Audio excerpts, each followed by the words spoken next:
क्या चीन के साथ एलएसी की नई लकीर खींचने वाली है? जरा सोचिए, जिस सीमा पर भारत और चीन की सेनाएं सालों से आमने सामने रही हैं, जहां एक कदम आगे बढ़ना भी बड़ा विवाद बन सकता है, क्या अब उसी सीमा को कागज और नक्शे पर नए सिरे से तय करने की तैयारी हो रही है?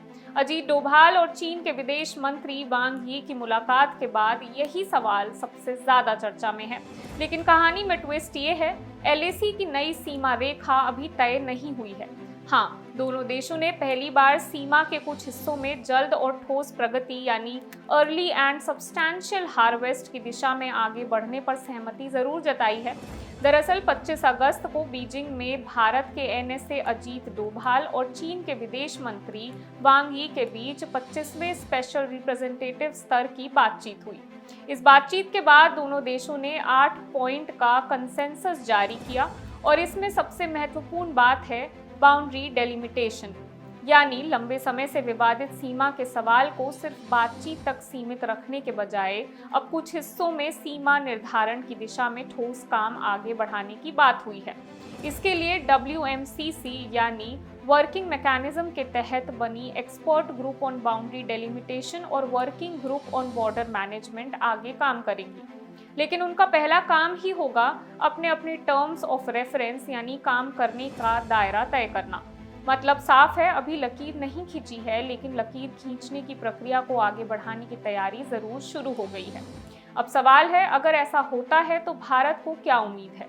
सबसे बड़ी उम्मीद है सीमा पर ज्यादा स्पष्टता और कम टकराव, क्योंकि एलएसी वो वास्तविक नियंत्रण रेखा है जहां दोनों देशों की सेनाएं अपनी अपनी स्थिति के आधार पर नियंत्रण का दावा करती हैं। यही वजह है कि कई इलाकों में सीमा की धारणा को लेकर मतभेद तनाव की वजह बनते रहे हैं। अगर कुछ ऐसे हिस्से पहचाने जाते हैं जहां दोनों पक्षों के बीच मतभेद अपेक्षाकृत कम है, तो वहां पहले प्रगति की कोशिश की जा सकती है। यानी पूरी सीमा का समाधान एक झटके में नहीं, बल्कि जहां सहमति आसान हो वहां से शुरुआत। और सिर्फ नक्शे की बात नहीं हुई है, दोनों देशों ने एलएसी पर किसी भी स्थिति को मौजूदा कूटनीतिक और सैन्य चैनलों के जरिए तुरंत संभालने पर भी सहमति जताई है, ताकि गलतफहमी या गलत आकलन से तनाव न बढ़े। इसके अलावा 2 नए सैन्य मीटिंग पॉइंट और 2 अतिरिक्त बॉर्डर हॉटलाइन चैनल बनाने पर भी सहमति हुई है। इनमें हॉटलाइन के नए चैनल ईस्टर्न और मिडिल सेक्टर्स के लिए होंगे, यानी संदेश बिल्कुल साफ है, सीमा पर सैनिकों के बीच दूरी कम करना अभी लक्ष्य नहीं, लेकिन गलतफहमी और टकराव की गुंजाइश कम करना जरूर लक्ष्य है।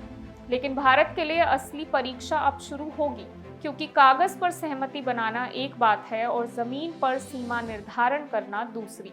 भारत चीन सीमा विवाद दशकों पुराना है और दोनों देशों के बीच कई इलाकों को लेकर गंभीर मतभेद रहे हैं। इसीलिए इस 8 पॉइंट कंसेंसस को अंतिम सीमा समझौता मानना अभी जल्दबाजी होगी।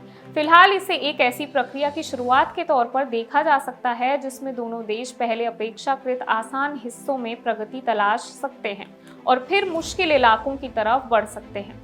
तो क्या चीन के साथ एलएसी की नई लकीर खींचने वाली है? जवाब है अभी नहीं, लेकिन बातचीत उस दिशा में जरूर आगे बढ़ी है। डोभाल वांग यी की बैठक में 8 पॉइंट पर सहमति बनी है।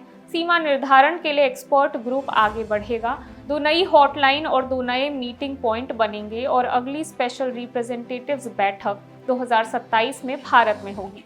अब देखना यह है कि नक्शे पर शुरू हुई ये बातचीत जमीन पर भारत चीन सीमा को कितना साफ कर पाती है, क्योंकि असली सवाल सिर्फ ये नहीं कि एलएसी कहाँ है। असली सवाल ये है कि क्या भारत और चीन पहली बार उस लाइन को लेकर किसी ठोस सहमति के करीब पहुंच रहे हैं। मैं वंशिका सक्सेना और आप देख रहे हैं इंडिया न्यूज़।